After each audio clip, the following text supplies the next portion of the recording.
ଆଇନଗତ ପ୍ରତ୍ୟାଖ୍ୟାନ କୌଣସି ଜାତି, ଧର୍ମ ଏବଂ ସମୁଦାୟକୁ ଆକ୍ଷେପ କରିବା, କାହାର ଧାର୍ମିକ ଭାବନା ବିଶ୍ୱାସକୁ ଆଘାତ ଦେବା ଆମର ଉଦ୍ଦେଶ୍ୟ ନୁହେଁ। କିନ୍ତୁ ଆମର ସ୍ପଷ୍ଟ ଉଦ୍ଦେଶ୍ୟ ହେଉଛି ସମାଜର ଅନ୍ଧବିଶ୍ୱାସ, ଖରାପ ପରମ୍ପରା, କପଟତା, କୁପ୍ରଥା, ଭେଦଭାବ, ଅସମାନତା ବିଷୟରେ ମନୁଷ୍ୟର ଚିନ୍ତାଧାରା ଅନୁଯାୟୀ ଲୋକଙ୍କୁ ସଚେତନ କରାଇବା। ଅଜ୍ଞାନତା ହେଉଛି ଅନ୍ଧବିଶ୍ୱାସର ମୂଳ କାରଣ। ତର୍କ ଏବଂ ପ୍ରମାଣ ହେଉଛି ଏମିତି ଏକ ଅସ୍ତ୍ର ଯେଉଁଥିରେ ଅନ୍ଧବିଶ୍ୱାସକୁ ସମୂଳେ ବିନାଶ କରିହେବ। ଟ୍ରୁଥ୍ ଅଫ୍ ଓଡ଼ିଆ ଚ୍ୟାନେଲ ଭାରତୀୟ ସମ୍ବିଧାନର ପ୍ରବନ୍ଧ 51A ଅନୁଯାୟୀ ବୈଜ୍ଞାନିକ ଚେତନା ଓ ମାନବବାଦୀ ସ୍ୱଭାବ ଏବଂ ମୌଳିକ କର୍ତ୍ତବ୍ୟକୁ ପ୍ରୋତ୍ସାହିତ କରେ। ଭାରତୀୟ ସମ୍ବିଧାନ ପ୍ରବନ୍ଧ 19(1) କ ଅନୁଯାୟୀ ସମସ୍ତଙ୍କୁ ବକ୍ତବ୍ୟ ଏବଂ ଅଭିବ୍ୟକ୍ତିର ସ୍ୱାଧୀନତାର ଅଧିକାର ଦିଆଯାଇଛି। ମମତା ନାୟକଙ୍କର ଆଉ ଗୋଟିଏ ନୂଆ ଲିଖିତ ପ୍ରସଙ୍ଗ ମହିଳାମାନଙ୍କର ଅସ୍ମିତା ଓ ସ୍ୱତନ୍ତ୍ରତାର ଦହନ। ଏହା ଏକ ଆଶ୍ଚର୍ଯ୍ୟଜନକ ତଥ୍ୟ ଯେ ସମସ୍ତ ଆଧ୍ୟାତ୍ମବାଦୀ ଧର୍ମ ସେମାନଙ୍କର ଭଗବାନଙ୍କୁ ଯଥା ଈଶ୍ୱର ଆଲ୍ଲା ଗଡ୍ ପୁରୁଷ ଭାବରେ ବିବେଚନା କରିଛନ୍ତି। ତାଙ୍କୁ ପିତା କିମ୍ବା ପରମାତ୍ମା ବୋଲି ବି କହିଛନ୍ତି।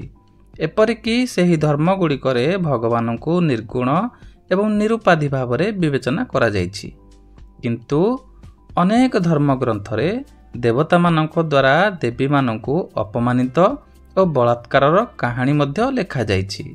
ମହିଳା ମୁକ୍ତି ଆନ୍ଦୋଳନ ଦୃଷ୍ଟିକୋଣରୁ ଭଗବାନଙ୍କ ସ୍ୱରୂପ ସମ୍ବନ୍ଧରେ ଏହି ପ୍ରଶ୍ନ ଗୁରୁତ୍ୱପୂର୍ଣ୍ଣ ହୋଇଯାଏ।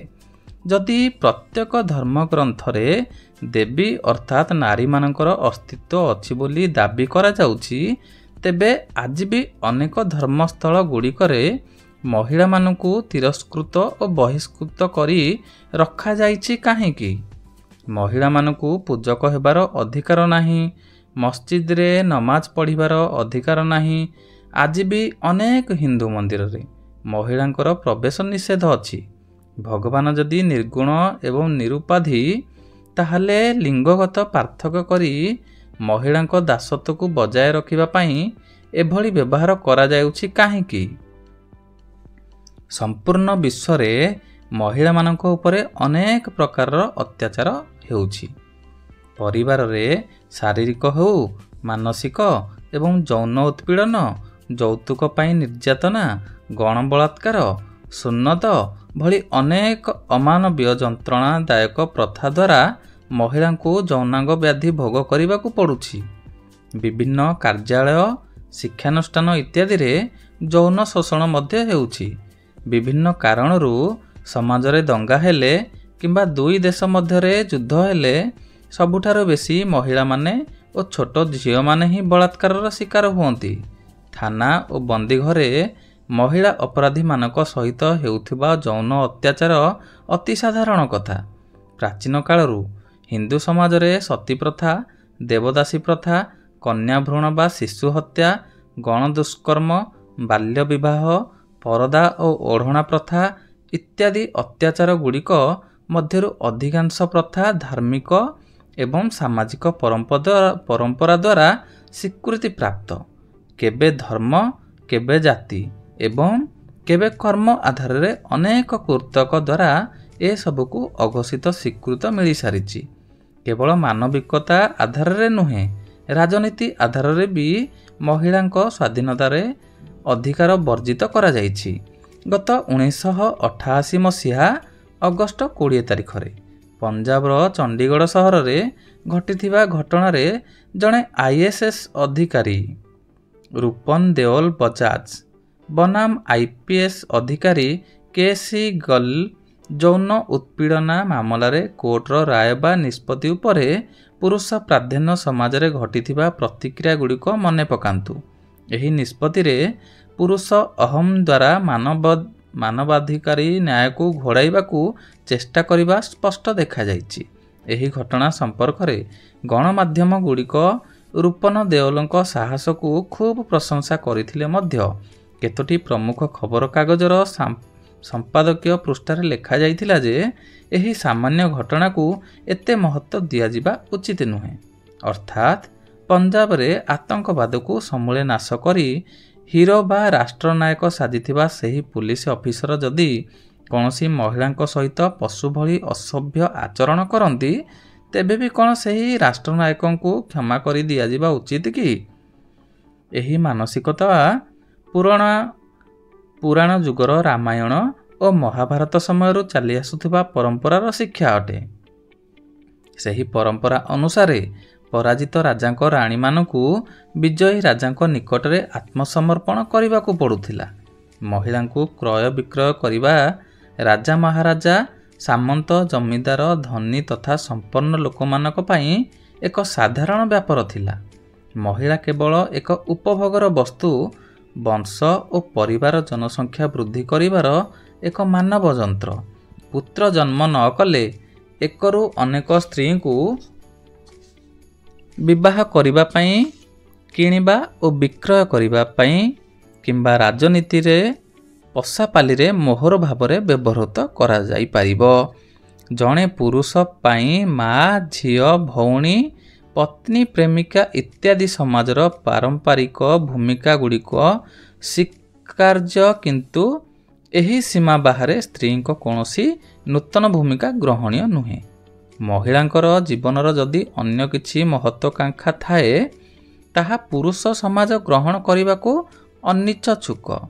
ସେଥିପାଇଁ ଯଦି ଜଣେ ମହିଳା ପାରମ୍ପରିକ ଭୂମିକାରେ ଦୂରେଇ ଯାଇ କିଛି ନୂତନ ଉପଲବ୍ଧି ବା କୀର୍ତ୍ତି ହାସଲ କରନ୍ତି, ଯଥା ଯୌନ ଉତ୍ପୀଡ଼ନ ବିରୁଦ୍ଧରେ ସ୍ୱର ଉତ୍ତୋଳନ କରିଥିବା IAS ଅଫିସର ରୂପନ ଦେଓଲ ବଜାଜ ହୁଅନ୍ତୁ, ଯୌନ ଉତ୍ପୀଡ଼ନ ପ୍ରତିଶୋଧ ନେବା ପାଇଁ ଅସ୍ତ୍ର ପ୍ରୟୋଗ କରିଥିବା ଫୁଲନ ଦେବୀ ହୁଅନ୍ତୁ, ଅପରାଧୀଙ୍କ ମହଲରେ ଚାଞ୍ଚଲ୍ୟ ସୃଷ୍ଟି କରିଥିବା IPS ଅଫିସର କିରଣ ବେଦୀ ହୁଅନ୍ତୁ, କିମ୍ବା ରେଳ ବା ବସ୍ରେ ଅସଦାଚରଣ କରୁଥିବା ଲୋକଙ୍କୁ ପିଟି ପାରୁଥିବା ସାଧାରଣ ମହିଳା ଜଣେ ହୁଅନ୍ତୁ, ଏହିଭଳି ମହିଳାଙ୍କ କୃତ୍ୟ ପାଇଁ ପୁରୁଷ ସମାଜର ଅହଂକୁ ମାନସିକ ଆଘାତ ଲାଗେ।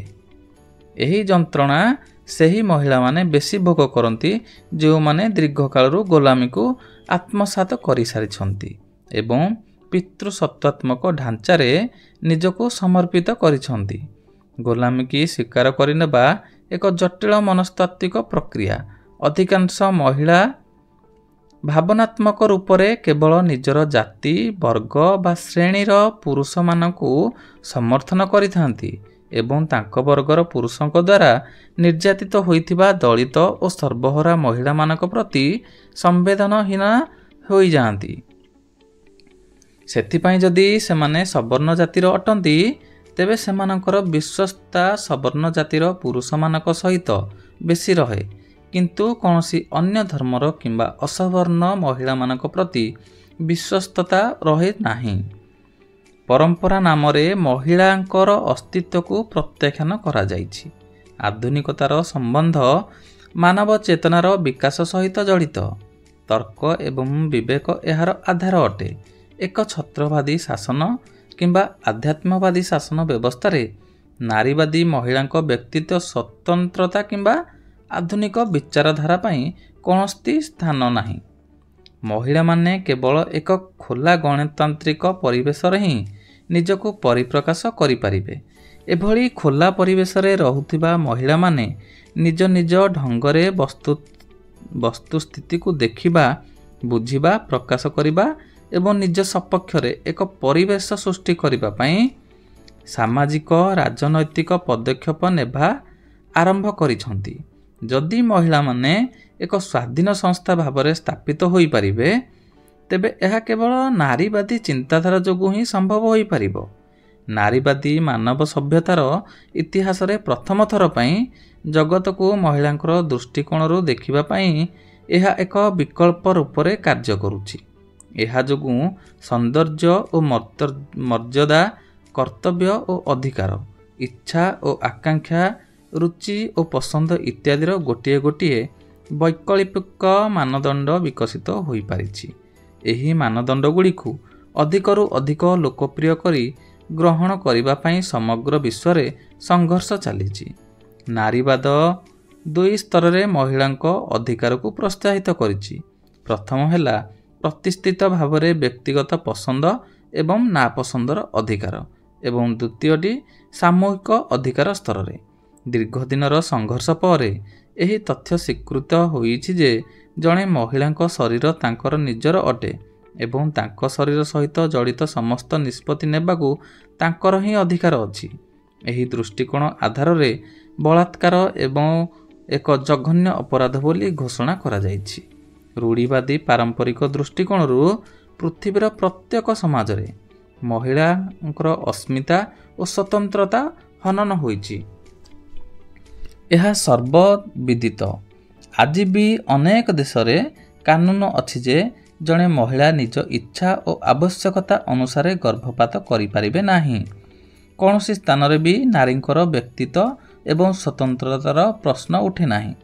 ସେହିଭଳି ଦାମ୍ପତ୍ୟ ଜୀବନରେ ମଧ୍ୟ ଯୌନ ବଳାତ୍କାରର ପ୍ରଶ୍ନ କେବେ ବି ରୂଢ଼ିବାଦୀ ପରମ୍ପରାରେ ଉଠିନାହିଁ। ନାରୀବାଦର ଆଦର୍ଶ ବିଚାର ଆସିବା ପରେ ହିଁ ସମସ୍ତ ପ୍ରକାରର ବଳାତ୍କାର ବିରୁଦ୍ଧରେ ସ୍ୱର ଉତ୍ତୋଳନ କରାଯାଇଥିଲା। ଅହଙ୍କାରୀ ଓ ଚାଲାକ ଲୋକମାନେ ଗୋଟିଏ ଧର୍ମଶାସ୍ତ୍ରରେ ୟତ୍ର ନାର୍ଯ୍ୟସ୍ତୁ ପୂଜ୍ୟନ୍ତେ ରମନ୍ତେ ତତ୍ର ଦେବତାଃ ଲେଖି ମହିଳାମାନଙ୍କୁ ଦେବୀଙ୍କ ସ୍ଥାନ ଦେଇ ସମ୍ମାନିତ କରିଦେଇଛନ୍ତି।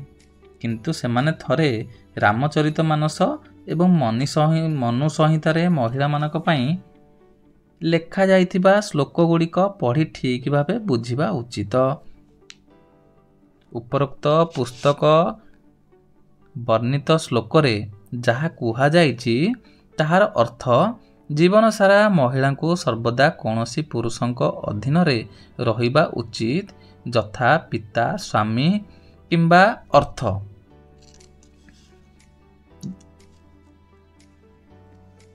କିମ୍ବା ପୁତ୍ର। ମହିଳାମାନଙ୍କର ବିଷୟରେ ଥିବା ଏହି ମାନସିକତା କେବଳ ହିନ୍ଦୁ ସମାଜର ବିଶେଷତା ନୁହେଁ।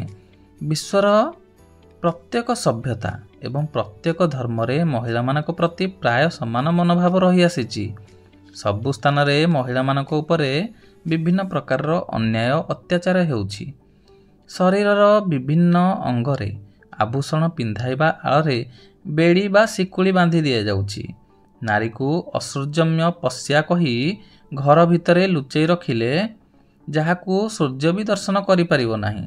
ପୁରୁଷ ଯେତେବେଳେ ଚାହିଁଲେ ତାଙ୍କୁ ଉପଭୋଗ କଲେ ଏବଂ ଯେତେବେଳେ ସେ ଚାହିଁଲେ ତାଙ୍କୁ ମାରିଲେ, ପିଟିଲେ ଏବଂ ହତ୍ୟା ମଧ୍ୟ କଲେ। ତାଙ୍କୁ ସମସ୍ତେ ମାନବିକ ଅଧିକାରରୁ ବଞ୍ଚିତ କରି ଗାଈ ବା ମେଣ୍ଢା ଭାବରେ ରଖିବାକୁ ଚେଷ୍ଟା କଲେ। ତାଙ୍କଠାରୁ ଶିକ୍ଷା ଅଧିକାର ଛଡ଼ାଇ ନିଆଗଲା, ସମ୍ପତ୍ତି ଅଧିକାର ମଧ୍ୟ ଛଡ଼ାଇ ନିଆଗଲା। ତାଙ୍କୁ ଅଭିଯୋଗ ବା ପ୍ରତିବାଦ କରିବାର ସୁଯୋଗ ମଧ୍ୟ ଦିଆଗଲା ନାହିଁ। ତାଙ୍କୁ ତାଙ୍କ ଇଚ୍ଛା ଅନୁଯାୟୀ ବଞ୍ଚିବାର ଅଧିକାର ଦିଆଗଲା ନାହିଁ। ତାଙ୍କୁ ଅନେକ ପ୍ରକାରର ଧର୍ମୀୟ କର୍ମକାଣ୍ଡର ବନ୍ଧନରେ ବାନ୍ଧି ଦିଆଗଲା। ପୁରୁଷ ନିଜର ସ୍ୱାଧୀନତା ପାଇଁ ଯେଉଁ ସବୁ ନୀତି ନିୟମ ବନେଇଲେ ତାହା ସବୁ ସ୍ତ୍ରୀମାନଙ୍କ ପାଇଁ ବର୍ଜିତ କରିଦେଲେ।